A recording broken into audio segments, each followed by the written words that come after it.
So it should be recording it. Well, it'll post.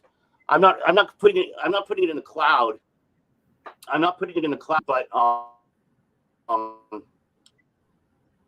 it will post on MASL Off Soccer when we're done. So yeah, I think you just get so minor hangups occasionally. So we're live right now. Yeah, and we're just getting little glitches now and then. Hopefully we can get through that okay. But yeah, so that's just what we're going to do, just the format we're going to do, and then get through that relatively quickly so that we can go directly into the conversation about the soccer. Sure. What got you into soccer? Why did you fall in love with the game of indoor soccer? What got you initiated? What was the initial, road into working with the Ontario Fury? Talk a little bit about that time with the Ontario Fury. Talk about the time with the Florida Tropics. Also a little bit about what, if you can add anything to the story of what happened in Florida, because I'm sure everybody's got speculation and would love to hear if you know anything. So, right. I mean, if you can add anything about that, if you can. If you can't, that's fine. And then going to how this happened and where you are now and what's going on with the head coaching position at Austin Emerald FC. How you feel about that, and then we'll conclude with the SOS portion at the end, and we'll sort of bounce back and forth a little bit about the discussion about the different leagues and how that plays out. We had that conversation earlier, so and just to it's sort of a free flow conversation. So sure. I'm going to go ahead and get this thing started.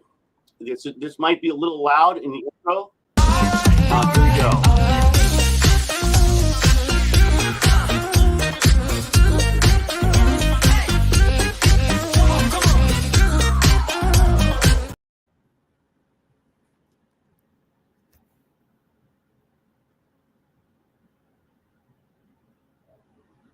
Did that play out?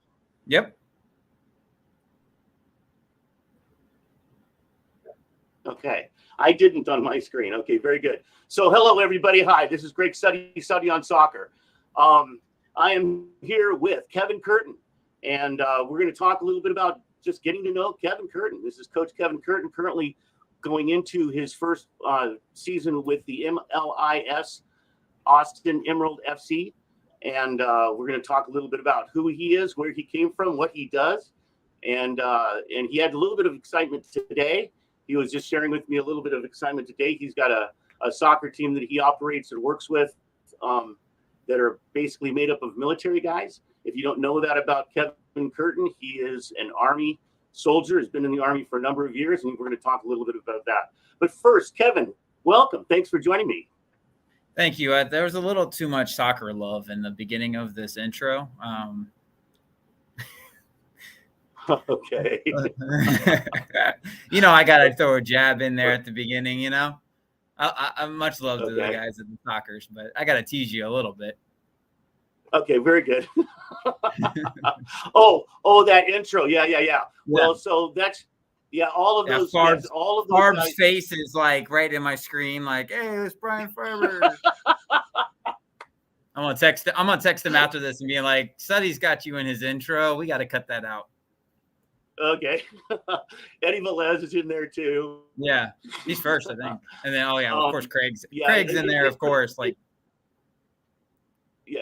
Oh, okay. I'm surprised you don't have like Julie V and Zalton Toth and those guys in there, like the old schools. Maybe I should change that up. Yeah, once in a while. So, Kevin, thanks for joining me. Talk to me a little bit. I want to first talk a little bit about your family guy. You're a husband and a father, and how are your kids doing? Where are they at in their lives right now? Well, I am currently on a military assignment and not home with my family. My son is getting ready to start college, and this week, my oldest, Kevin Jr., KJ, and he let's just say life throws you curveballs sometimes, even the day before you start college. So we're in the process of dealing with a little bit of a curveball, and luckily, and praise God for some really good connections in the soccer world, and we can cover that a little more. And so we'll have some information coming out for him about that soon. And then my middle son, Caden, he plays an MLS Academy on MLS Next for West Florida Flames, Wow. for Gary and Logan and Fred and all Yo-Yo and all those guys down there that we have a great relationship with at the Florida Tropics Academy, with the youth program that's being built there. Being developed with the pro players that are down there, and I got to coach down there the last couple of years. It was really great, not only on the pro side, but to build in the youth academy. So what's up to all my kiddos that I don't get to coach this year? I miss them. And then our youngest son, Connor, he still plays in the Florida Tropics Academy, playing for Coach Lucas Montelaris this year, since Coach Breno got signed up in Milwaukee. Of course, we wish those guys the best of luck. And now I got to friggin' watch our guys play on 7 different teams and then flip a coin of who I'm cheering for each game, Yeah.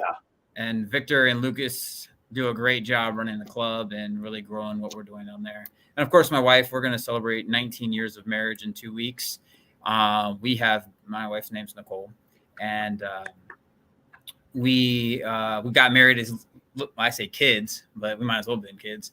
And it's been a blessing that we have been able to go through this so much together. As a matter of fact, often I blame her for soccer because so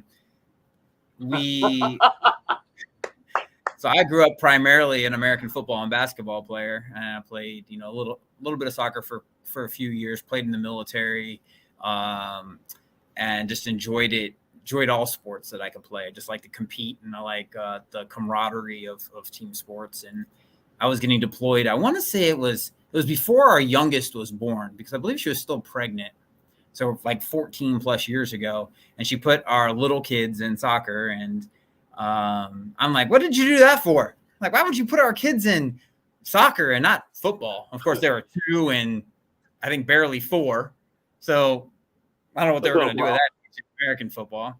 But I had man, that first game I went out there and I saw my boys play, it was it.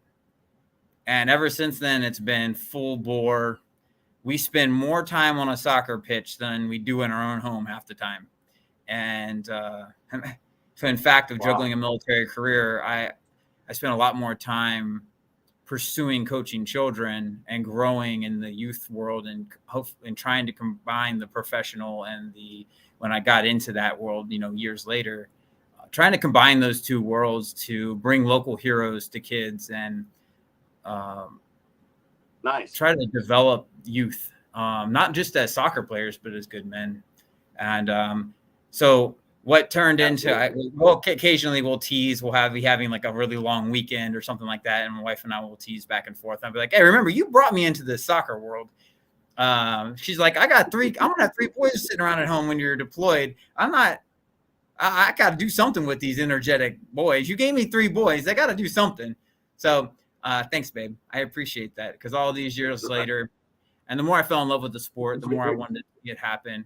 And I wanted the underdog story to happen. I wanted to watch the young kids attack goals from all walks of life, whether they have the financial means to play, or if I could help develop those means. And it hasn't always been a fairy tale. It's a struggle in U.S. sports, because we have a pay for play model, because it's expensive to keep grass green. Yep. Yep. And then it just developed from there. I mean, it's been 14-ish years of being on the pitch, and heck, I'm deployed. I mean, it's a stateside deployment, but it's in support of a mission. So it's deployment, mobilization, whatever synonymous word you want to use. I was here 2-3 weeks, and I'm already finding myself back on the pitch, and found out that there was a base team and big thing called Defenders Cup, which all the DOD bases, we have about 40 teams come to San Antonio, Texas, and we battle it out to see who the machismo of the machismo is, and all forces teams from the Army, the Air Force, Marines, and Navy come and they scout talent, and then they call guys into camp and they go play professional soccer for the Army and they compete in the Olympics. Wow. And that's cool. I mean, so of course I can't get away from the pitch for much. Wow. So you've touched on a little bit of the conversation I want to get to about your deployment and about your service, length of time, that whole thing, what you're doing with the Army.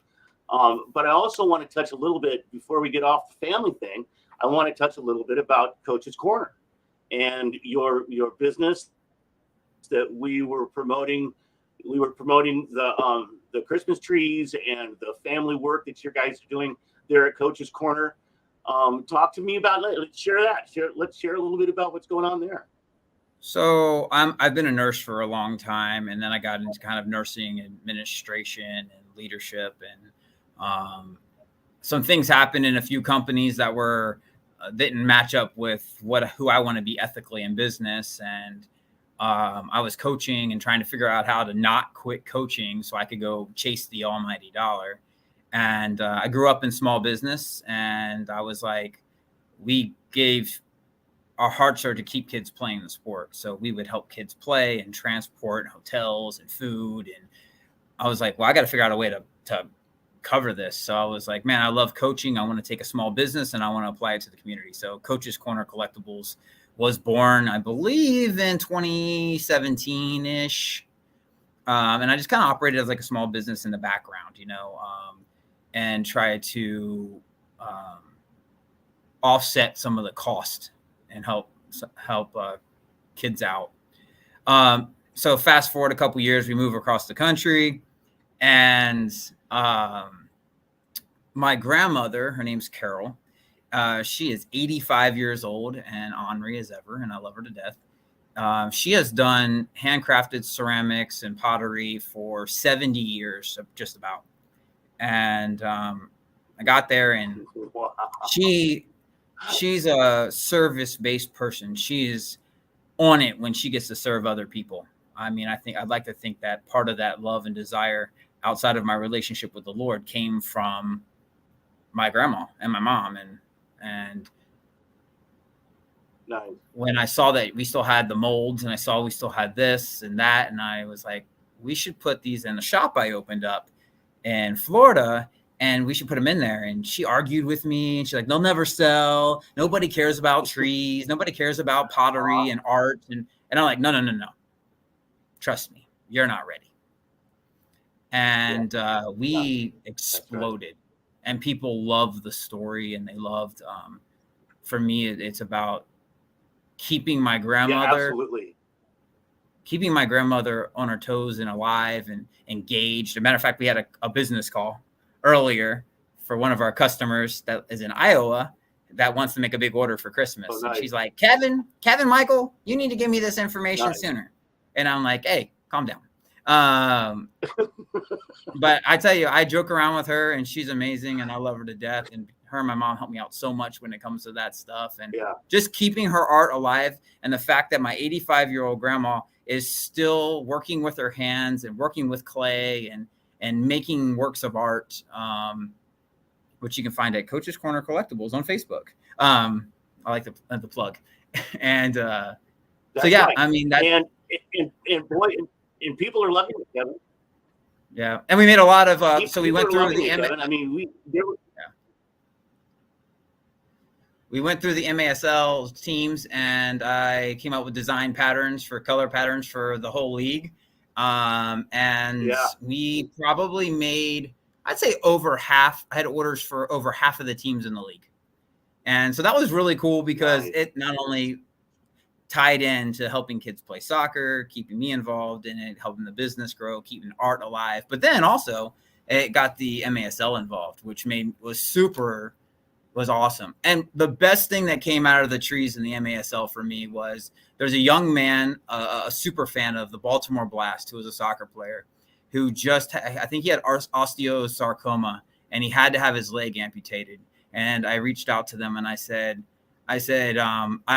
we make these custom art, and I want to give him something that brightens his room and and I could care less. I mean, I'm a competitor as all get out, but I wanted something to brighten his life up a little bit. And so we made him a tree with the Baltimore Blast colors. Of course, I think this was like a week, maybe three days before we went to Baltimore. And I had military assignment, so I couldn't travel on the trip. So I'm like, hey, Clay, will you take this box up with this tree for the Baltimore Blast and give our rival team's colors to this little boy? And it was a huge blessing. And then he actually ended up coming down and watching us play in Florida. And it was just it was a real blessing to watch that bless other people. And for me, that's what it's about. Like, I can connect all these dots and hopefully bring a little hope and love and show God's light to other people. And in this case, literally put a little light in his room. So that was cool. Yeah.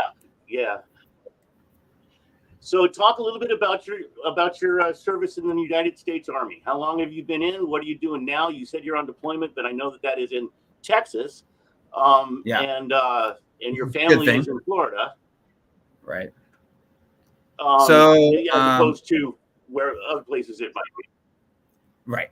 I'll take Texas. I mean, I don't know. Texas is like, that's 105 degrees outside right now, and that's ambient heat. Who knows what the heat index was like? It was like, we had some clouds and some breeze out on the pitch this morning, and I was like, wow, it's 95, and I feel like it's 75. We'll take 5 or 10 degrees of reprieve, and then it feels like heaven out here. But so I've been in the Army 17 and a half years. I'm pushing 18 years. Okay. I came in as a medic and then went to nursing school in the Army, and I'm an enlisted nurse in the Army.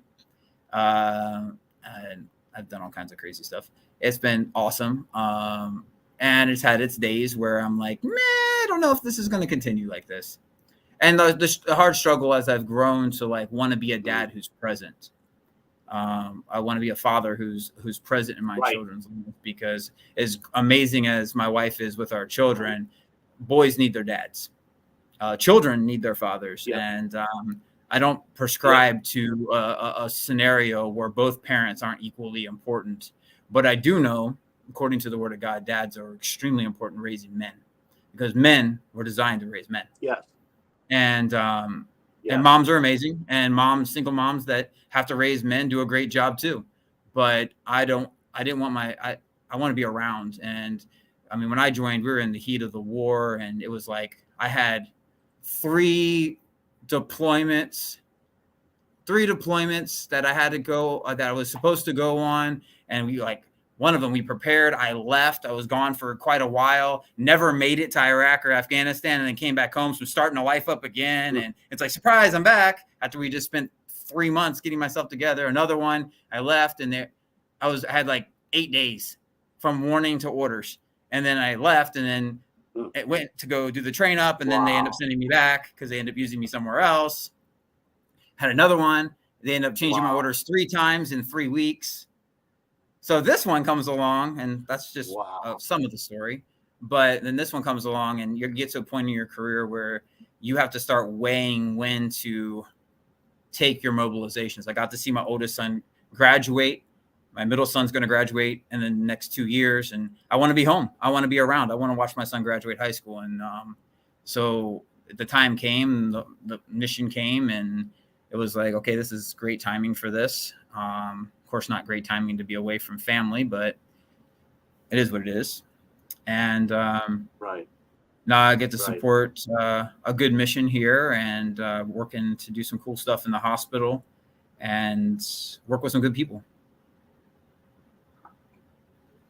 It's interesting, Kevin, that you make that comment about high school, because when my brother was serving, he served for, I think it was 29 years in the Navy. And when he was coming to the end of a series, his orders were concluding, and it was time for him to get in some new orders. And if he was able to stay where he was, then he was going to stay in the Navy.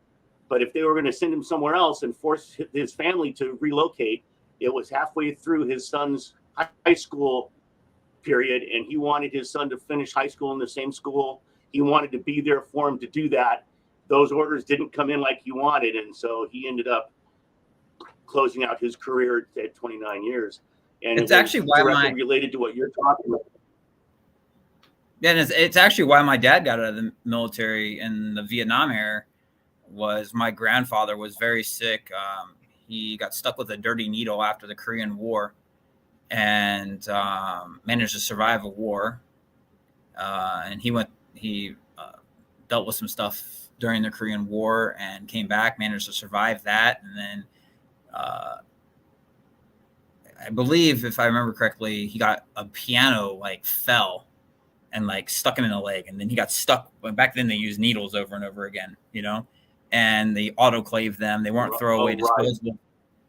And he got stuck by a dirty needle. And my dad, I remember, I don't remember. This was before I was alive.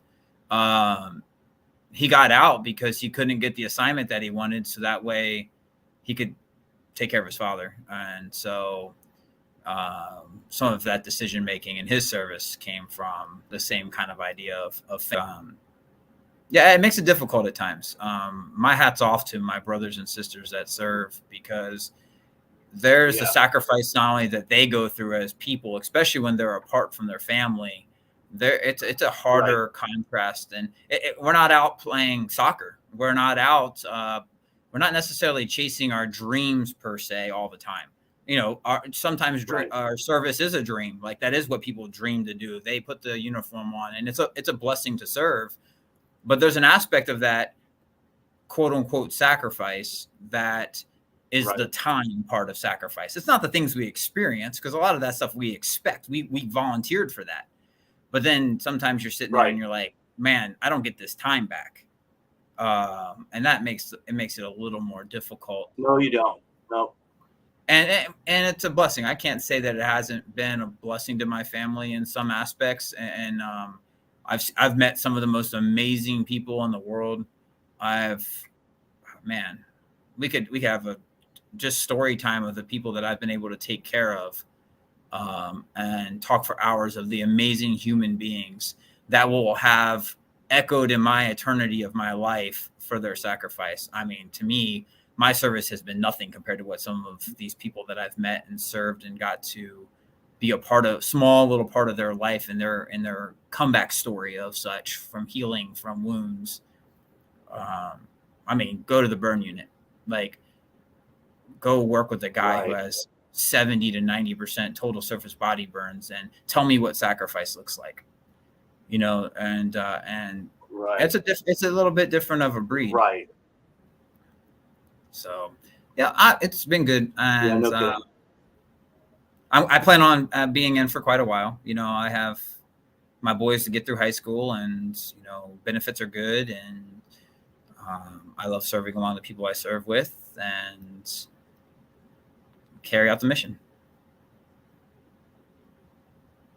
So there's a good background story about Coach Kevin Curtin. I mean, if you didn't know this about him, you do now. Family man, soldier, nurse, and a huge heart, a love for God, and a brother in Christ, and a huge, an awesome man, a man that I like to call friend. That the first time that I actually met him, was in the tunnels at the Ontario venue. I don't know what it was called then. Maybe it wasn't the Toyota Arena. It was. I don't remember what it was called at the time. Oh, Citizen Bank. It was called Citizen Bank Arena. Yeah. It was called Citizen Bank Arena.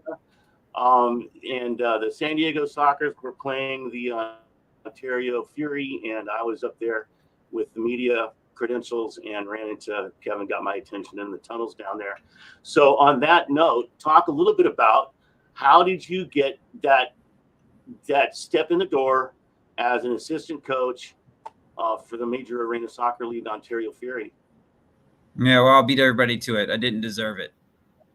I didn't do anything. Okay. I didn't do anything special.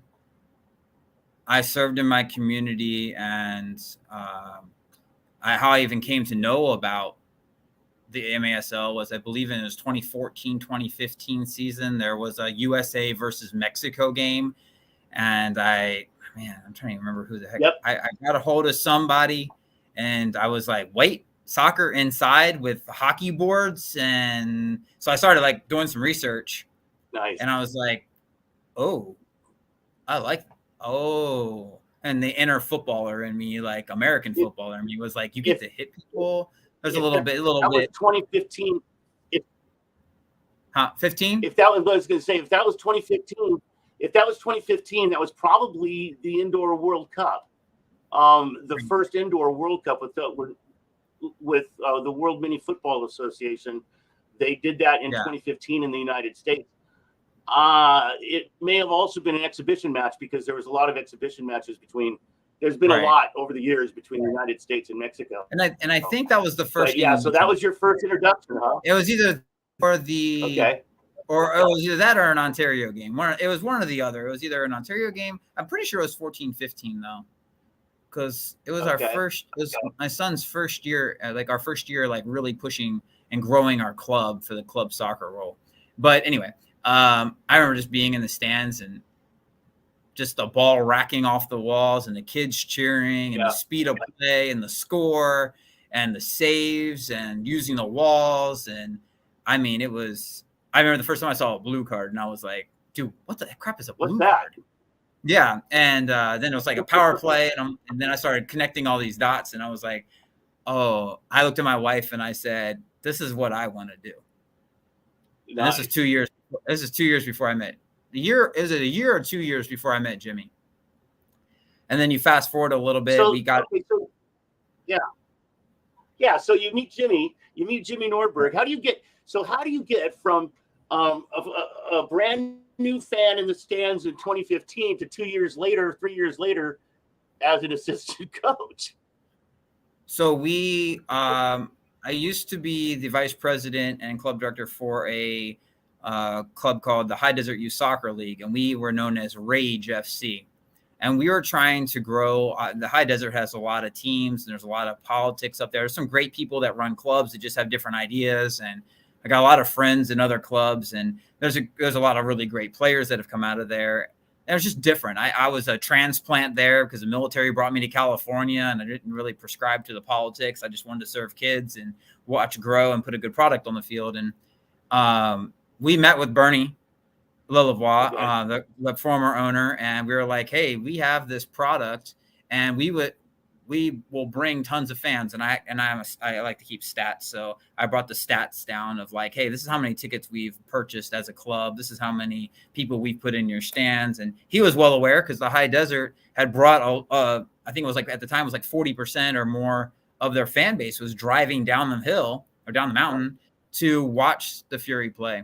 And so we worked it out, and we became Fury FC. We became the youth club became Fury FC, and we went from I think 4 or 5 teams, and to the point of I don't remember the exact numbers, but we had quite a few teams and grew. And then we had Inland Empire Port, and we worked with Chris Abernathy, and who's a very well known attorney there, and they popped up teams, and the pro guys were getting to coach, and there's a really cool opportunity as it unfolded. But before all that happened, Jimmy agreed to bring the pro guys up to do a camp for all the club players. So kind of an introduction, hey, we're going to be associated with this club, and these pro players, the kids have watched them, blah, blah, blah. And next thing you know, Jimmy was like, absolutely, I'll bring them up. And I want to say we had, like 15 guys come up. And it was just a really cool night. It was cold. We had different stations and just rotating the kids through. It was so much joy. I mean, probably had 100 plus of the youth club players out there, and it was just an amazing setting. And then Jimmy and I were just talking, shooting the breeze, and he was just taking the team over.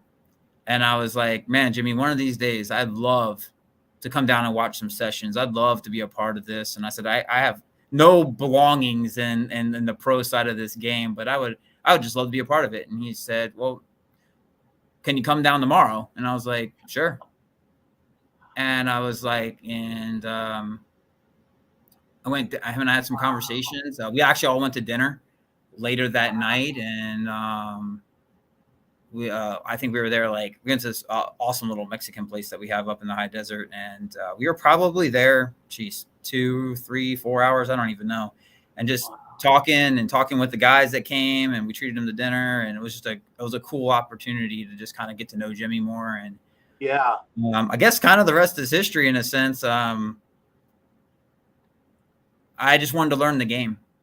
I was so grateful to just be able to learn the game and take that joy back to the kids I coached. We had ups and downs. And as you know, we struggled. We were on the struggle bus there for a while. And as Jimmy learned to trust me, and, I always told everybody the best part of a leader is the leader that pulls the cart with their men.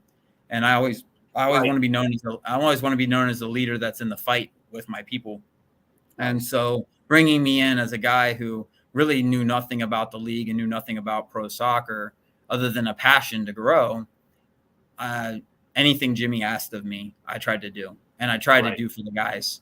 Of course, for me, coming from the military, there was a struggle at time watching pro athletes that really didn't operate in the sense of military discipline and respect.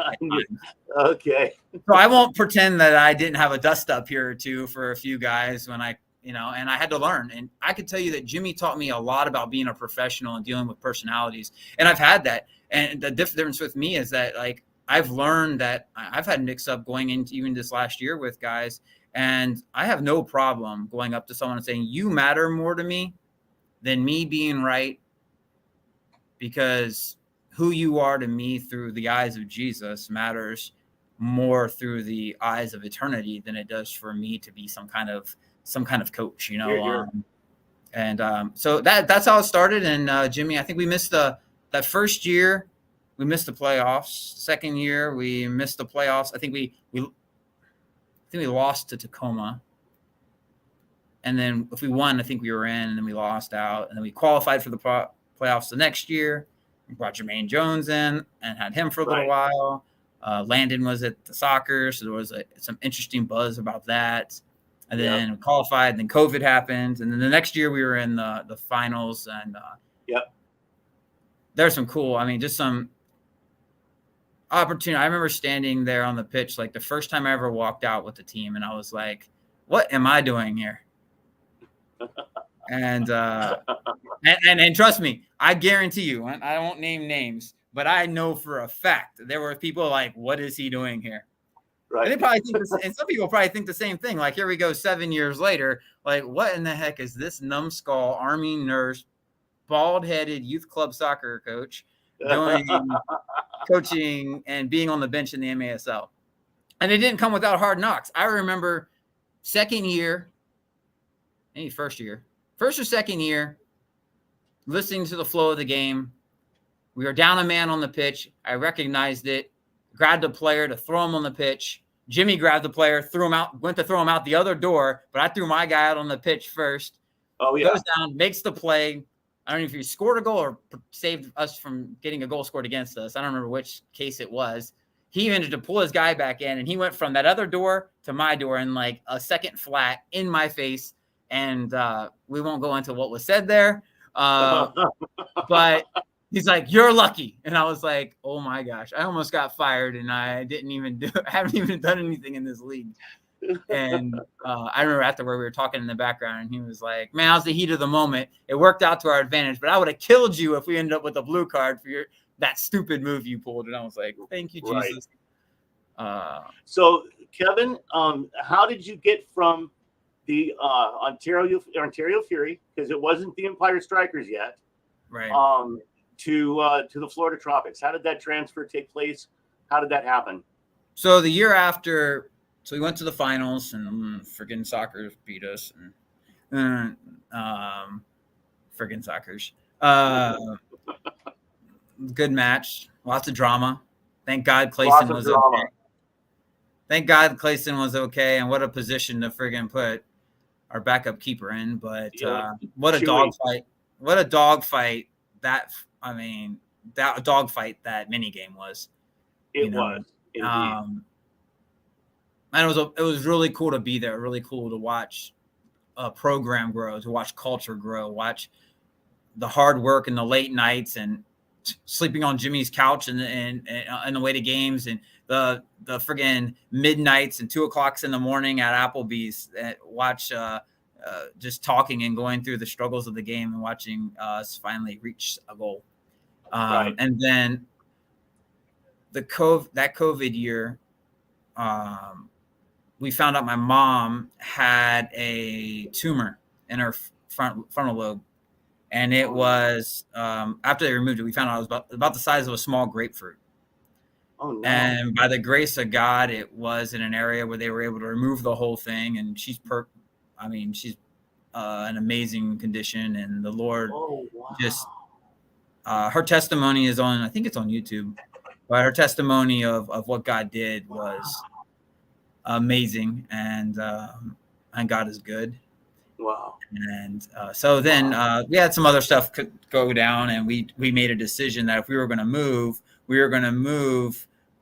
before the boys were in a spot. We wanted them to have a couple years where they could be kind of stabilized in a high school. So if we were going to go, it was going to be then. Which I've apologized to Jimmy about 1 billion times because he lost LB and myself, and you get used to that continuity within your coaching staff. Not that I was any type of hero on the staff by any stretch of the imagination. But the continuity, Jimmy knew he could trust me, and he's my brother on and off the pitch, and my mentor in every aspect of the way. Guy who gave me a chance when nobody would even know who I was in any of the sport, And then LB, like another one of my brothers that a legend in his own right in this game and coaching and all around amazing man. Him and I have grown together in our relationship so much. And I love both those guys. Like it's funny because, I'm the military guy and I'm probably the sappiest of the three of us because the brotherhood means so much to me. I want that, I always want to know that my appreciation for where I came and where I was going. And we moved to Florida. We were planning to move to Florida. I'm like, man, I want to stay involved in this game. And I was like, where we were moving, the tropics were like 20 minutes from where we were looking to live. And I was like, wow, what a great opportunity, And I reached out to Clay, and Clay was going through some family stuff at the time. And I was like, hey, Jimmy, do you mind giving him a call if you wouldn't mind, letting him know that I'm moving there and I'd be interested. And I didn't hear from him. So I was like, you know what? If you wanted to be a part of something, then be a part of it. So the Lakeland Tropics, Florida Tropics Academy existed. And I was like, I'm going to get it soaked into their youth club. So I went and took a couple of youth club teams and started just building that. And then when Clay had time, he reached out to me. And, man, I learned so much from him. Former pro, totally different style of coach, totally different style of play. Right. It was just a really great opportunity to grow in the game. Different guys, I went from a guy who no one even knew who my name was when I came to the Fury. And then we got to help build rosters and scout guys and bring guys in and have conversations and dinners and, to going to a team that I had actually, we had played against and I knew the guys, some of the guys on the team. Matter of fact, when I was trying to get a hold of Clay, Drew Ruggles, and a couple of the JP Reyes and I want to say Victor and all them were out here playing out in California at Great Park in Orange County, and they were playing an outdoor UPSL like Final Four, like you're in the semis. And I went out there and saw them and just talked to them, let them know I was moving. Look forward to seeing them out there in Florida. And Clay graciously brought me in, and learned a lot from him. Another man that loves the Lord, great coach at Southeastern University, the Fire, and does great things there with that school. And man, he's got some friggin' amazing players over the years at that school. I mean, some tropics to be assumed, And so the last 2 years, the Florida Tropics had some pretty powerhouse rosters through that period of time, and there was some success on the field. I mean, the speed of play was like, I got there and I was like, holy crap. like at practices and the pace and the speed of play and the sequences, the goal that we were putting up, I was like, this is a completely different style of play. And then we played Baltimore, and I hadn't been to Baltimore before, and I was like, this is a completely different style of play. Right. You know, I'm like, we could fit two of our arena into Baltimore's arena. You know, not quite, but you know, unless you've been there, you don't understand. Like, it's kind of like going to Turlock.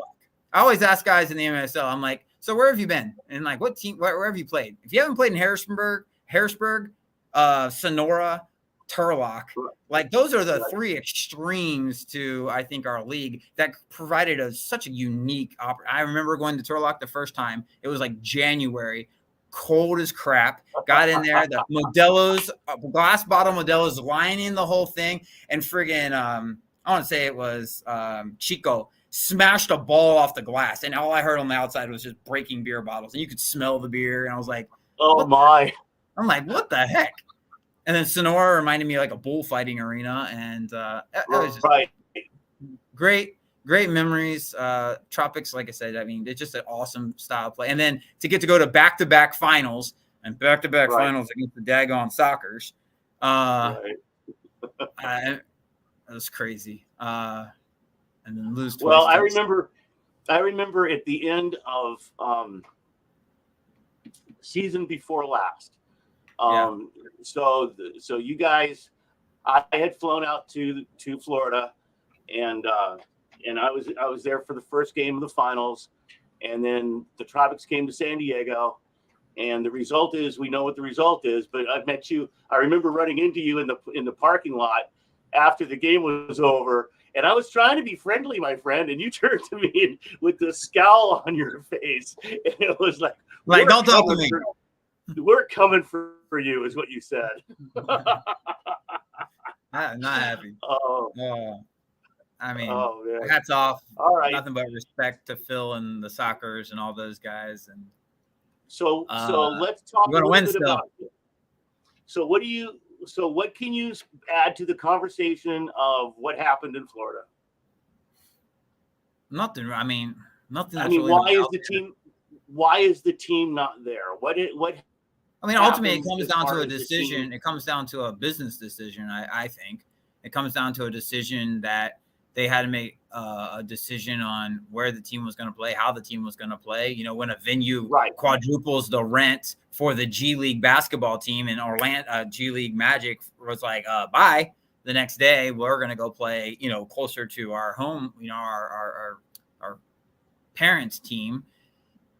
Why? I mean, so then what? So now we have to deal with the politics of arena. And that's not really my role and my job to worry about that. I mean, my prayer was that it would return. My prayer for the guys is that it would return. The Tropics Academy and what we're doing with the youth club and the joy that people can talk all the smack that they want about how many fans were in our stands. But the fans that were in our stands were thick as thieves. They bled orange and teal. And even through some adversity, even guys leaving the team, they're supportive of the guys. Like, and then the youth club kids would come, they would play on the pitch, and like, there's just so much community. But then when you're in Florida, you're competing with, you know, what is it, like 14 theme parks, the beach, you have so many things. And then on top of that, there's very few venues, just like this is a problem across the whole US. You know, the venues are limited. People charge what they want to charge. And if a city changes what they want to charge on something, then they just do it. And what are we going to do? So, you know, Doc had to make a decision, and he made a decision that I wish he wouldn't have made, you know, just because I love the Tropics and I love what I got to do there. And then we had to, you know, kind of deal with what's the league going to do and how is this going to work out for the guys. We want to make sure the guys are protected and they're getting to not have to be punished because of a decision of a professional organization to do what they needed to do. And for me, I'm not a shade thrower. Like, for me, I believe in protecting the continuity of what we do. I'm an advocate for this sport, and there's highs and lows and ugly parts of this sport because we're trying to reclaim it. You know, we're trying to grow it and complaining about it and, you know, being a heckler of the sport. Like, listen, if the San Diego Sockers don't exist, no matter how much I can't stand, I lost to you guys twice in the finals. There's a quality difference. If the Fury don't exist, if Tacoma doesn't exist, if Turlock never existed, if Sonora's and you know, all these teams don't exist, then we lose out the sport that we love. And that for me is the bigger overarching look to it, is that there's a bigger prize to be won if people can dig into it. And this game's a great game. So, Kevin, I have always had sort of a policy of heart that, and it's sort of on the same level of what you're saying. The way I've sort of worded it is my second favorite team is who's ever on the field playing against the Sockers. Right. Okay. Because you need to have that team, whoever they are, in order for there to be a league, in order for the game to exist. Right. You know, and so anytime there's a loss anytime there's an attrition of a team out of the league, out of the sport,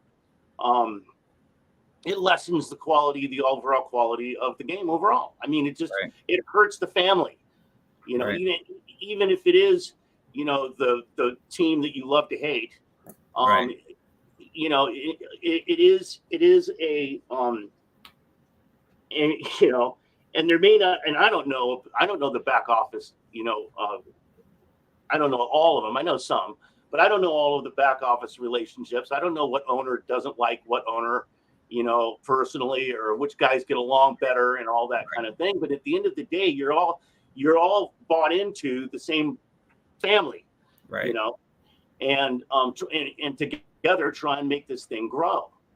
All right, so let's talk about what's just recently happened with you. I mean, you're in Texas on deployment, and you then get yourself connected with the Austin Emerald FC from the MLIS. What's going on? How did that happen? Well, I actually, when I got here, you know, I'm a family. I want to be around people. I'm a people person. Isolating myself isn't where I'm strong.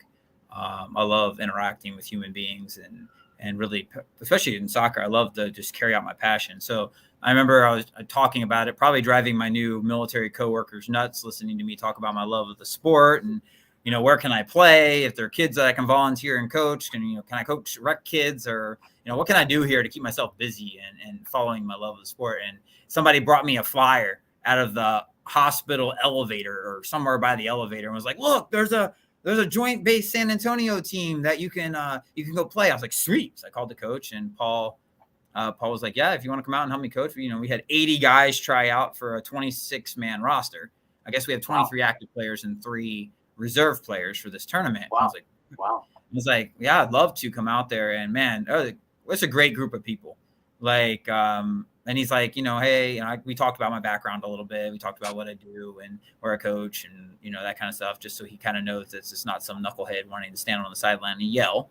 And he's like, you know, hey, can you come in kind of quietly and just let the guys play and then get to know them and earn their trust. And man, what a great group of guys. I mean, there are some talented guys that wear this uniform and people that work in DOD, like that just work in military environments, guys that went to the Air Force Academy, you know, and then next thing you know, they're playing, guys that played in USL that end up in the military, or, you know, they play semi-pro or some level of professional soccer, and then they decide to serve their country. Maybe they don't get the contract that they want. Maybe they don't get any contract, but they're quality soccer players. And so I started coaching them, and one of my guys, his name's Alex, he's like, hey, I want to introduce you to my buddy Andy. And I was like, okay, cool. And in the military, we have all forces sports. We have all Army soccer, which I mentioned earlier. And this guy had been with that team for a long time. One of my really good friends, Josh Bludgett, fellow coach, guy I went to coaching school with. I think we got our D license together like a bajillion years ago. And he was in the all Army sports, won this tournament, Defenders Cup, twice back-to-back, only person to ever do it in the 30-year history of the tournament. Played all Army soccer, played all over the world. And so he introduced me to this guy, and this Andy guy was like, hey, I want to introduce you to Stephen Carpenter and Kyler. they own this MLIS team called the Austin Emerald. And I was like, I never heard of you guys. Heard of the MLIS. I know some of the ruffled feathers when it comes to some of the other teams that were M2 teams, and this kind of being a Great Lakes division, pro circuit. And then they're like, no, they expanded last year. And I was like, okay, cool. Like, sure, introduce me. Like, I'd be interested in hearing out what they have to say if they're even interested. And it probably wasn't 4 hours later, the owner of the team messaged me and was like, hey, Kevin, let's meet. When do you want to do it? Yeah. So that was a Sunday. By the following Saturday, we had met on the phone a couple times, in person, shook hands, and took the job. They were a PASL team, and then last year they went to the MLIS, and they went from that like pro-am to like the pro circuit. And so this year we're really working to professionalize every aspect of what they do, and use the things that I learned from Jeff Burham, the owner of the Ontario Fury, the Empire Strikers. From a business savvy aspect to Oliver King, to Jimmy Nordberg, to Philly, Christian Filament, to, the Tayu brothers, to Jeff Hughes, to Justin Stinson and all those guys, to Clay Roberts and Doc and BJ and Victor and Lucas and all Drew Ruggles and Zach and all those guys, take all of these lessons that I've seen and try to I get to head coach a team. Isn't that cool? Like, I might sound like a 12-year-old boy who just got like his first like cool mountain bike, but I don't care. I was told many a times that I don't belong in this game. I was told many a times on live interviews, team stat, like right live in the middle of the post reading. I'm like, why is my name even coming up? What do I matter? And what I told, and I just texted my kids. And I texted them. I said, guys, come listen to the story. I said, because what I want you to know is that if God's for you, no man can stand against you. And he'll pave our way if we're willing to listen. And the craziest part about the whole story of how I met the Austin Emerald was that my wife came to visit me. And it's a struggle trying to break through in any level of soccer and try to play the soccer game, youth club, pro side. If you're not in the MLS or higher, or maybe even the USL, you're not doing maybe a head coach in college. You're not making enough money to support a family. So I've balanced nursing, owning my own business, all these things. And I told my wife, I was like, when I come back from my assignment, I'm going to dial back and I'm just going to stop coaching until Caden gets out of high school and kind of really focus on our finances and getting us kind of where we want to be for when Connor graduates in 4 years. And just kind of, see what the Lord does. And it wasn't a week later that the Lord was just kicked in the door. And I called my wife. I was like, you remember that I'm not going to coach thing? Let me tell you a story. She could have kicked me. If she could have lovingly kicked me in the teeth, she probably would have, and she probably should have. Steve Carpenter and Kyler Moore, they're great guys. I met some awesome guys in this, and they have great aspirations and plans, for this. But I can tell you that if it wasn't for the fact that I was willing to step back, let go, and let God, I know that word, that kind of phrase is kind of overused. I just watched it unfold in front of my hands. Austin, Texas, I wouldn't have told you Austin, Texas. I'll be like, I'm going back home in a year. Right. So there's a lot of still things that need to be worked out, but for me, my focus is this year. My focus is building and setting a foundation of growth so this club can explode and meet and play at the highest level that they want to play at in the years to come. Do you want to talk a little bit about? This is up to you. How long the contract is that you've got with them, and what plans? How that the length of contract works into what's going on with your family? That your family is living in Florida right now. How does all that tie in? So the plan, obviously being in the military, there's a lot of interesting intricacies to military orders and how all that works out. And thank God for a supportive unit and supportive leadership in front of me that work with, they probably all think I'm psychotic because I work our crazy long hour days and then I go coach at night. And then I wouldn't have it any other way. If I'm not falling in the bed at nighttime, I'm not, and crawling out of it. I'm not a happy camper, but we're working on a 3-year deal. Working Okay. out the details of a 3-year deal, Okay. and then an extension up to 5, and then go from there. We have some lofty aspirations in those years. Austin's kind of an untapped arena market with Sure. a surplus of talent that's really doesn't know anything about the indoor game other than maybe the local pickup leagues that are there. Gotcha. And there's an amazing bed of youth. Not to mention, San Antonio is a little over an hour away, and there's, amazing players here. SAFC, I think, is leading the league in USL, and there's some really, just some amazing opportunities ahead. Like I said, if you would have told me a year ago, hey, Kevin, you're going to go on a military assignment and then get a head coaching job in Austin, I would have told you, stop smoking whatever you're smoking because the rest of the world needs to stop doing it too. Your dreams are a little clouded at nighttime. But who are we? Who am I to say who God is and what He's going to do in my life? I've been through plenty of downs, but and this is gonna. I love the fact that of where this team is. They're in this transition point of there's a difference in, let's say you go and you take over a high level team and you get hired on the spot. First of all, I don't have any head coaching experience and really building and kind of, I've watched Jimmy and Clay kind of be in the trenches and hopefully I learned a lot from them to be able to apply. But there's a different story when the guys are looking to you.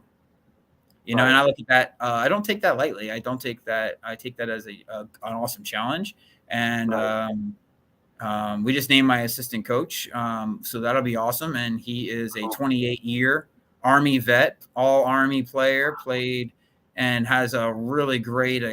Matter of fact, our kind of associated outdoor team is going to play in the U.S. Open Cup. So there'll be some more cool information that we're going to drop soon on the outdoor side. And our relationships with the local stuff there. And he'll be announced this week sometime. Awesome guy. And again, kind of two minds that we can balance the discipline that we know from being in the military to how really closely related that is to the team sport of soccer and the professionalization of the sport. So I'm excited for it. It's a ground floor. We're having tryouts October 1st, and we'll post a link for that. And we got a good number of people already signed up. And as I work out my budget and kind of know things there, I'll be reaching out to some guys out in the, that are maybe not decided what they want to do, that have indoor experience, that maybe they're not playing right now. Maybe they can bring some veteran strength to us and just help me teach younger guys from what it looks like on the pitch in the run of play when, I'm asking something of them. It's a cool experience. I love building. There's nothing better. I didn't take I'll put an example right here. These guys right here. See this right here? I don't know if you can see it. It's too much glare. Okay. This group of young men right here. Absolutely, yeah. This is my 2005 boys. Okay. And I had them at the Tropics Academy. Their coach had to leave for family reasons, and their team was going to fall apart. And we took them over the next year, and they hadn't won in years. And I got to help build. And for me, it was less about the soccer and more about the men. All these guys, building these young men and saying, you matter. Your love for the sport matters. Who you become in this world matters. And to make sure that you become great men, because that's what you have to be. 100% of you have to become contributing members of society on and off the pitch. But while you're doing that, you can still chase your dream. Make it as lofty as you want. And when people tell you no, you just keep plugging in another place. And those guys end up ending their season, winning a tournament, and then going to an IDX tournament that's hosted by the Florida Soccer School and playing one of the best teams in that region of Florida, probably in the whole state of Florida, and tying them and going to PKs. And we unfortunately lost in PKs. It seems to be kind of my thing recently, is to lose in PKs. This happened to me today, to my guys, and there was a resilient battle there too. Matter of fact, the scoreline was the same, 2-2, and then lost in PKs. Interesting. I got to change something there, Greg. Interesting. But that's what I look forward to this. For me, I look forward to creating. I look forward. The greatest part I think about being a part of the Ontario Fury, other than the opportunity to be to transition into the pro side of the game was to be a part of Jimmy building a culture. Very cool. And so now the Lord's blessed me with the opportunity to take that headship and that huge responsibility of establishing a culture in Austin for not only arena soccer, but for the kind of men that are going to be on the pitch representing that city and representing the green and black.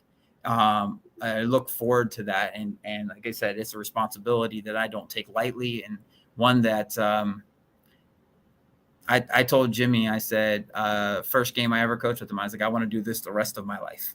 Yeah, wow. How cool is that? So we'll see where this leads.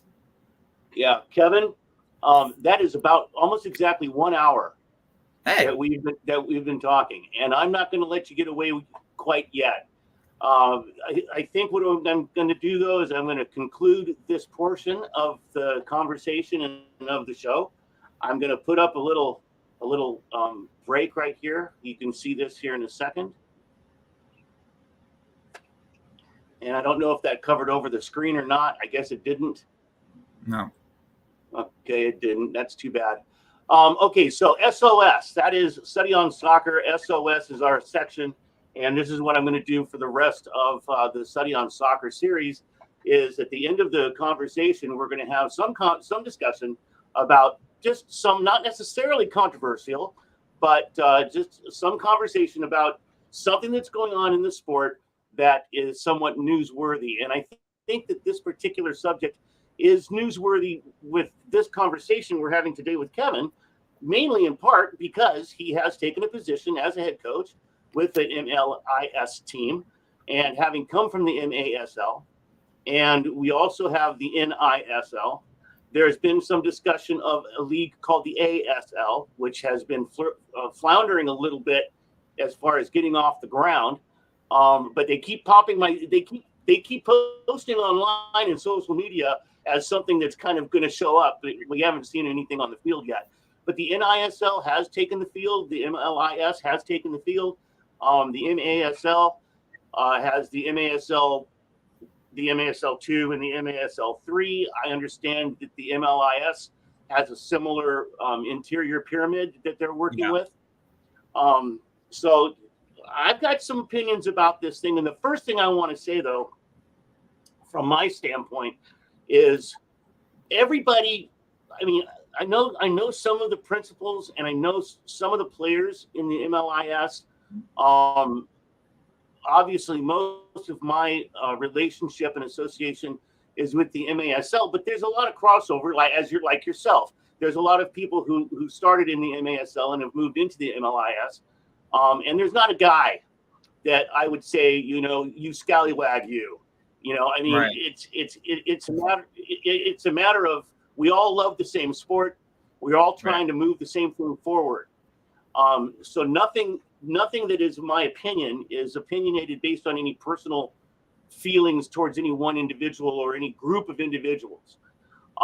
That being said, I have had a long-standing belief that having what look to be rival leagues, and I use that term, I say it that way because I've heard people say, no, we're not a rival league. No, we're just operating in our own markets, and there's no rivalry because there's no MASL team in Austin.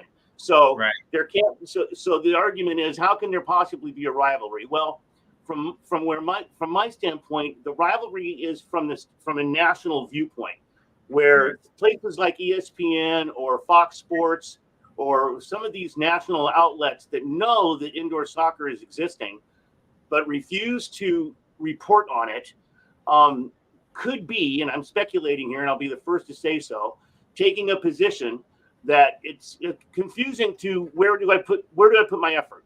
I'm not, these guys are obviously battling with each other. They obviously can't agree with each other from the standpoint of the back offices. And who do I support? So instead of supporting anybody, I support nobody. Right. And that's just my introduction to the conversation. How do you feel about all of this? Well, I think that you have the same conversation on the outdoor side when you have NISA, you have USL, USL2, you have MLS Pro, Next Pro, or MLS Pro, you have MLS, you have UPSL, you have NPSL, you have Right. every Tom, Dick, and Harry that pops up some kind of pro league regionally. You have I think down here there's actually a Texas. I mean, granted, Texas is the size of some European countries and probably 3 or 4 of them, combined. Right. You have an entire semi-pro league down here. You have the same issue in academy soccer and youth in the youth side. Guys just have different ideas on how to lead. And it again comes to a lot that comes to pride and ego. And you're not going to have a league that has 75 teams in it. So if we were to add up like every league, and there's some owners that don't have the money or don't want to spend the money to play in the highest level. So then it looks like there's conflict there. You have arena issues because guys don't own arenas. And then on top of that, if you're trying to look at average attendance across every league that actually plays in, let's say, a 1,500 plus seat arena, you're probably looking at 30 to 50% of capacities ever max there. So you have a lot of issues rather than differencing in ideas. And you're right. There is this other kind of weighing motion of saying, well, can they get their crap together? Well, I mean, it's the same reason that the USL took, is on TV in a sense, on ESPN, what is it, ESPN Plus now? But the MLS is only on Apple, and so very limited streaming there. I can watch more League MX than I can watch American soccer. So if we can't even get that right, why would they be putting on broadcast cable networks the MASL?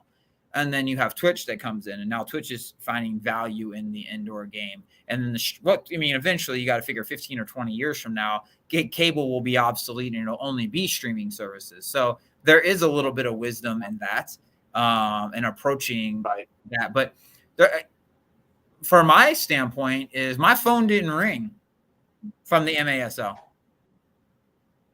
Gotcha. So if a rival league doesn't exist, an assistant coach like myself, who's been around a long time, and I say a long time because there's guys that are assistant coaches way longer than me, and I have my opinion on, how some of those assistant coaches are amazing minds in the game. Sure. What happens to someone like myself? Let's say myself. Let's say there's assistant coaches in other places that don't have it, like M1, and they don't have an M2 team. They can build their own name as a head coach in the second division team. So where is your transition? Where's the opportunity come for someone to grow? If I had to put this way, is that if I'm the assistant coach of a D1 school, but I don't have any head coaching experience, and another D1 school is looking for a head coach, how often are they bringing up the assistant coach of another D1 school to be the head coach? Right. So if you don't have that, just from the coaching standpoint, is if I'm able to do something here, which I plan to, and that's the goal, then what happens in the future? What roads does that open up? Hopefully for me, that opens up. We build our own venue. We put lots of, fans in the stands, and we're playing for championships every year. And then Austin becomes my home for years to come, But what about the other guy? Now, what about these players that will never get a MASL first team look? Where do they play to learn the indoor game to ever compete in the first division of the MASL? So we call them rival leagues. You can call them developmental leagues. You can call them sister or brother leagues, whatever you want to call them. And it's going to be hard to get to that level of the MASL first division because of how it combined and where it started and where it came from.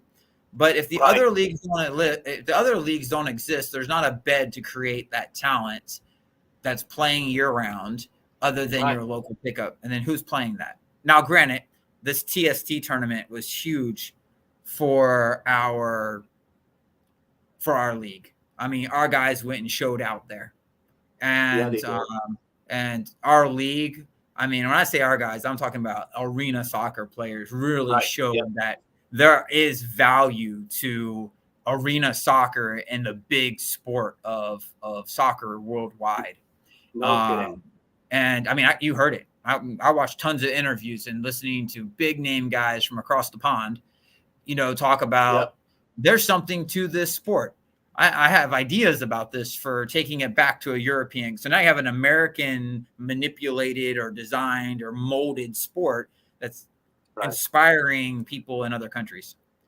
I mean, Right. and the futsal roots of this and the short-sided, there's a place called Cinco Soccer that's really cool. It's, doesn't have boards, but it's a short-sided, fast-paced pitch and all the Neymar, type of tournaments that play. I mean, tons of your guys and the Fury guys, lots of guys across the league are playing in these short-sided tournaments. So the name's getting out there. I mean, you have the beach soccer team that, it's loaded with MASL talents, Right. and you have and then you have Right. the Mini Football Federation and the tournament they just Right. won in Europe recently. So there's all this Yep. small football influence, Yep. but now we need to put the boards in the glass up. So let's put the boards in the glass up and have right. have leagues that Exactly. complement each other. And in the bigger grand scheme of thing is, how do you complement each other on a larger scale to where you can get an ESPN or Fox Sports or somebody like that to cover you?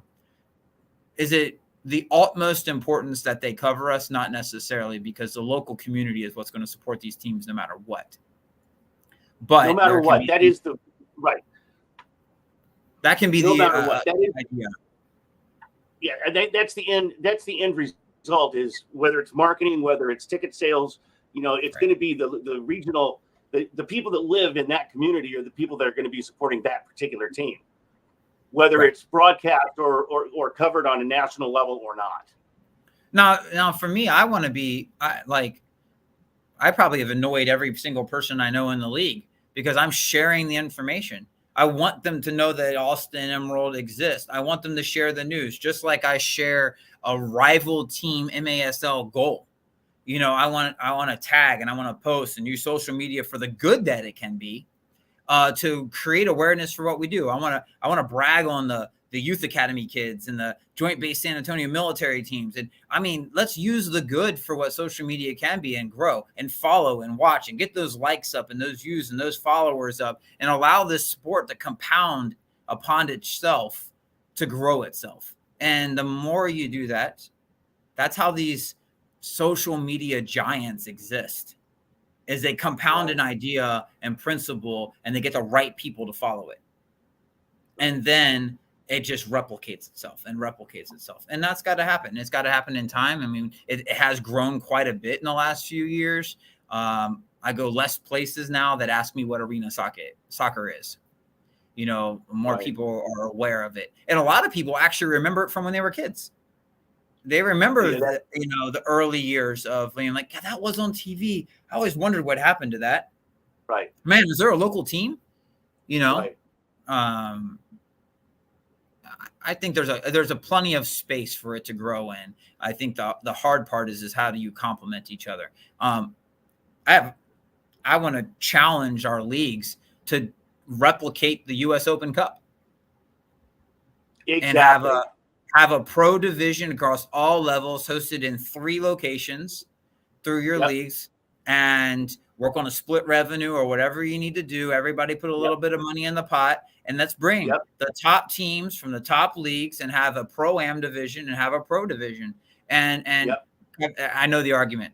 Let's talk about money and travel and paying players and et cetera, et cetera. Well, if there's a will, there's a way. And if we want to grow this sport, well, TST came in, brought a few international teams in, and posted 92 arena soccer players and played for $1 million. $1 million. So where are the guys out there? Where are the guys with the big followings and the guys with the deep pockets that can make this happen? And let's get with the guys that directed the TST and let's do it in an arena version. Yeah. Let's show what the sport's made of. Let's show what the medal is that we have as a group, and let's host something like that. Let's make that a yearly event. Let's change how we change the game, because you got to put your money where your mouth is if you want to grow something. You can't go out and want to be a farmer, never toil the land and spend the money on the seed and the water and the fertilizer and everything that's needed and work the land and expect the product. And I say that, and I'm not an owner of a team, nor do I have deep pockets by any stretch of the imagination. Right. But I believe that if we do something to kind of like toil the land a little bit, like TST did, it created a lot more followers for our league. It created a lot more buzz about what we're doing. what I found kind of interesting about the TST was that international clubs came in with their names. They came in, called who they were from their international squad. And a few of them got their butts kicked. Well, but why didn't the American teams come in? Why wasn't there a San Diego Sockers? I think it's the first year. So I think you're talking about continuity of brand. And I think that the TST kind of popped up. And I think that going forward, you hope that you see more of that, or maybe even like a regional basis, where the regional like conferences can get together and build a team. That would be really cool. Like almost like an all-star group from each of the two conferences. I don't know how the MSL is working this year, but you know what I'm saying? And like build a quality team out of that. Wow. Yeah. I don't disagree. And I understand the background of some of the names of some of the teams and some of the things that they supported and why the guys went there. And right now it's like, I think of it as kind of like, hey, buddy, do you want to play with this? Like, hey, here's the ownership group. We're connected to all these people who are connected to all these people, and the ripple effect's huge. Now let's bring the best players with indoor influence, outdoor influence, short-sighted influence. And we saw that play out for $1 million. Let's just say Drew Ruggles had a $1 million assist. You know what I mean? He probably could have scored the goal himself, but he had the $1 million assist. Probably could have. There's great things to come. And the problem with it is that whether people like or dislike our interview or they get anything out of it, the fact of the matter is the more of these conversations I have, the more podcasts we can create, the more just kind of roughing up the edges and challenging the status quo of the sport, the more the sport will grow. Because the more local influence, the more that little Johnny from down the street who played soccer in the streets and I honked at him is now playing in the local club and then plays for the community college and then goes and plays in the second division of the MISL or MLIS or the MASL or PASL or whatever other acronym we want to come up with. And now all of a sudden he's playing first team and he played in the USL, but now he's in the MASL. And there's more of that story. And now I can watch him locally. Create that story. And be willing to be a part of that story. Whether there's 500 people in the fans and people want to talk trash about how many fans were in Ontario or in San Diego or whatever stadium, there's still people that we're serving there. So congratulations that your team may have a higher attendance and you think they have a better front or back office. They're still putting a product on the field and they're proud of it.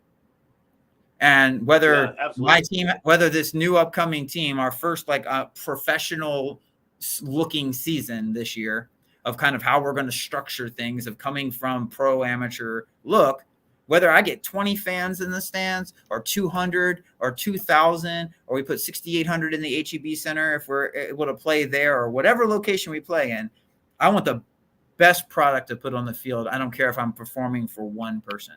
And I want the guys to know that if they continue to work and they continue to create culture, that we will grow the sport locally and across the nation, which will create better opportunities for all of these guys. And that matters. That matters to me. I love this sport for that reason. I love it too. Kevin. I mean, I've loved this sport since I was 19 years old, and it's and you're an OF, and I'm not 19 years old anymore. No, you're an OF now.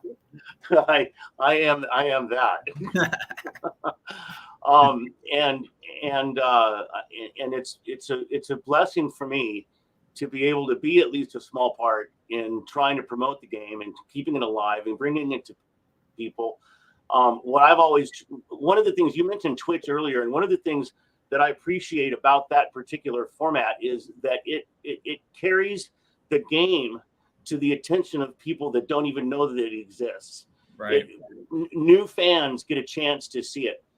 That has been the most difficult thing for me to try to figure out, is how to do what I'm doing and what, and my passion for the game, and how to take it to somebody who already doesn't love it. Because most of the people that I'm talking to are people that already love the game. And I want to be able to take it to places where it's getting new attention. And that's one of the things that I like about the Twitch format. And also to your point that about what would you be doing with the different leagues, what if your phone didn't ring from the MASL, and that point of view is huge, because there are a lot of opportunities out there that don't carry the MASL tag. Right. That otherwise, if they don't exist, they don't exist. My only response to that would be sort of like that utopian statement, in a perfect world, which of course we have a ways to wait before we get to that place. Right. I mean, the outdoor game is still battling that. So right. Why wouldn't the indoor game, and in a sport where we are, I don't know, some people say 100 years behind the rest of the world. I don't subscribe to that. And I also, I challenge people all the time. You talk so much trash about American soccer. Where are you at supporting it? So if you don't support, like, I'm a little bit of a homer, I wear my flag with pride, and my family served this nation since the roots were laid. So yeah, I'm a little bit of a homer, but I enjoy international soccer. But however, every time I can watch a Major League Soccer game, I watch whatever I can, because I want to support what's happening right here. I mean, what's happening with Lionel Messi coming into the sport, and the fact that forget that LAFC and LA Galaxy, I think, put 80,000 people in the Rose Bowl. Yep, they did. Tell me this sport isn't growing. Oh, absolutely. No, so absolutely. This sport can grow, and we have one of the greatest nations when it comes to professional sports in all of the world. Minus that we're growing soccer, and everybody talks smack about our sport, and it's like, okay, that's fine. But where are you at supporting it? Where are you at? Are you supporting the Americans that are getting pulled into the EPL and come back here and are productive in the league? Why are the Liga MX players coming to Major League Soccer then? Hold on. I could swear in League's Cup there is only one left. Yep, there's only one left. So American soccer is growing. If you're not going to get on the boat and support it, don't be around later and being like, oh yeah, I always supported the MLS. No, you didn't. You said it wasn't the EPL. Oh, great. It never will be. It's not what it needs to be a top 3 sport in this nation. We need little guys to support it. I think the developmental issue has a lot to do with the conversation with some people that I know that put down American soccer. They're not so much talking. They're not so much talking about the end result or the product on the field at the top, on the highest level, or even some of the levels getting to that point, but more the developmental aspect of it, where it's, as we were talking about at the beginning of this segment, sort of everybody's for themselves and nobody's talking to each other, and nobody is in, nobody's in agreement. They're all trying to do their own thing. And in some cases actually as rival activities, both indoors and outdoors. And I think the people that argue about American soccer and I'm trying to be the devil's advocate a little bit here, because this isn't how I feel. I'm sort of speaking out of the side of my mouth because I don't feel this way. I'm kind of reading between the lines of what others are saying. And that's what I've heard the most of, is that the developmental system in, say, Europe or South America looks nothing like what we have here in the United States. Like you mentioned, the pay-for-play thing, for sure. And that kind of a deal coming from the beginning of club play for kids. I mean, all the way up to the top. Right. I mean, I remember when Zlatan Ibrahimovic came here and brought his son here to play, and he actually wrote an article about it, about wait a second, I'm paying between club fees and this fees and this fees and this fees and this fees and this fees. And next thing you know, I'm paying, $5,000+ a year for my kid to play soccer. That requires a ball, and cleats and shin guards, whatever the case may be. Right. You put the cones up and guys are playing in the streets, I mean, don't get me wrong. And then you have a whole income demographic that could come out. That's the reason I spent most of my life trying to help find ways for kids to play this game. Was I perfect about it? No. Could I have done more? Yeah. But I'd like to think that when I was with High Desert Youth Soccer League, we had the most affordable brand of recreational soccer that you could, to where we barely survived. And there's so many clubs out there with people that have huge hearts that are charging very little just to introduce kids to the sport. And then they go to club and it's 10, 12, 30 times more expensive. And there has to be that, because you have coaches that are professionalizing themselves, and there's grass and there's uniforms. And then you have to rent, on top of that, you have to rent the grass from a city who is paying 10 guys to work it. Then they got to pay for seed. And, so it's all cost compounding upon cost. Right. Now, how they do that in Europe, I don't know. I'm not in Europe. So what I do is I try to find ways to support the kids I can, and the kids that can't afford it, I try to help them out. And the clubs I've been in, we've always tried to help kids out that can afford it. I never wanted money to be a reason that a child couldn't play. And I wasn't always successful in it. Right. I still believe that. I still want to try to find the best ways for kids to grow in this sport. And I do believe that development, and we're also a massive country. We're not talking about a country with 4 million people in it. We're talking about a 440 million person census that we're trying to deal with, right? In growing in the sport. Right. So we have communities with 4 million people in them. Yeah. I mean, you can't you can't overlook those aspects, and there's a long way to go. And conversations like this and people that want to be a part of it, and the people that are out there, I mean, in Texas, it's like 100 and I don't even know, 100 and I think it was 105 last time I looked in San Antonio, and there's kids outside playing soccer. You know what I mean? Wow. Like, Yeah. there are people out there that are volunteering their time, or coaches that are coaching 3, 4, 5 teams, doing privates, working a part-time job, blah, blah, blah, just to make their ends meet. And they're still standing out on the pitch. Somehow I don't know if they're not losing weight. I don't know how they don't do that, Right. But you know what I mean? Like, they're sweating their butts off and giving back to a sport that they love, whether they're getting paid for it or not. There's still a sacrifice to be made there, because nobody's, well, at least at the coaching world, there's nobody getting rich, in the youth club world that I've seen. Right. But and you're smart, and you're individually, you just try to do what you can do. And as it progresses up through all these outdoor semi-pro and pro and amateur and Sunday league and pickup soccer and short-sided soccer, I don't see it as an issue when our nation is big as it is. And then if we could get some, figureheads to get together and do something to create something bigger, then maybe we make even more of a splash. I mean, TST numbers are off the freaking charts by bringing just a couple international teams in and then filling over half the tournament's rosters with MASL players.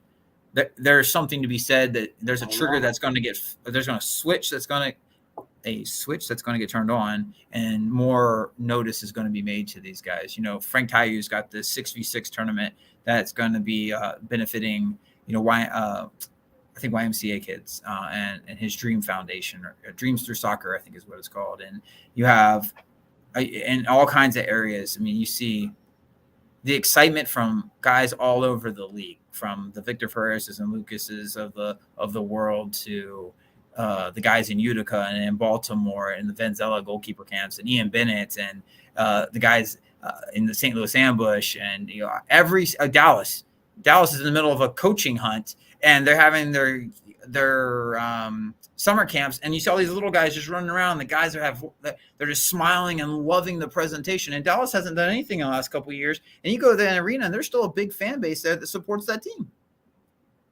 So just keep growing it from the youth market, and you can grow whatever we want to do in this league. You mentioned Frank Tayu. He's going to have a charity event. I think it's on the 3rd of September. I think it's Labor Day weekend. Okay. It's going to be an all-day thing from like 8:30 in the morning until 10 at night or something like that, maybe 7 at night. I'm planning on going up there and taking part in that and just sort of following it.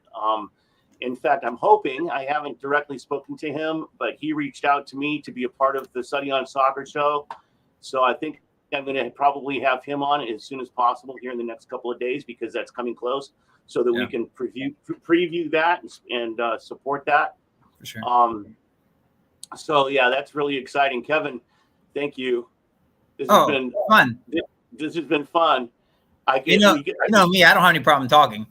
No, this is an hour and a half, man, and I'm really excited about it. I hope I've been watching the people that have been following us, and it's jumped up close to 20 at any given time. It's never gotten down below 7. So we're having people that have, there's at least 6 people that have watched an hour and a half show. I'm sorry for them. Sorry, people. I mean, you had to look at both of our shiny domes and listen to my big I know, right? I was like, I hope there's not enough glare. But I thank you for having us. I thank Steven and Kyler and the Austin Emerald for taking a chance on me. I hope I can do them proud. I hope I can do my family proud. And most of all, above all else, I pray that I can show the love of who Jesus is in my life to everyone. That no matter where you've been, Amen. what your failures have been, no matter how dark you think the tunnel is, your life matters. Your children's lives matter, and who you are to God Almighty matters. And if I do nothing else in this sport, listen, man, I've been a screw up in the biggest ways a screw up can be a screw up. And God's grace and mercy in my life just overflows. I look at it a little bit different. I don't think I'm owed anything. Right. But exactly. the fact that my Father looks at me through the eyes of his Son and his sacrifice on the cross forever will be. That doesn't mean I'm not a tough old cuss when it comes to being a coach, but I love the men that I get to coach. I love going to battle. I love going to war with them. I love the fact that I got to spend 10 plus years at High Desert Youth Soccer League and be in the trenches with Nick Garrett and Cindy and all the guys and girls that I got to work with there. I'm glad I got to meet Bernie Lillivois and put together an idea. And glad I got to meet Jimmy Norberg and Jeff Burham and all the Fury staff there. I got to be a part of Joseph Kyrell's story, even though it ended in tragedy, but there's triumph to be had out of that.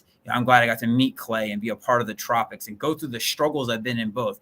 I'm glad I got to meet little Baron Holloman and coach in the Florida Tropics Academy and watch that story grow. And I got to, the story is not over because God's not done with me yet.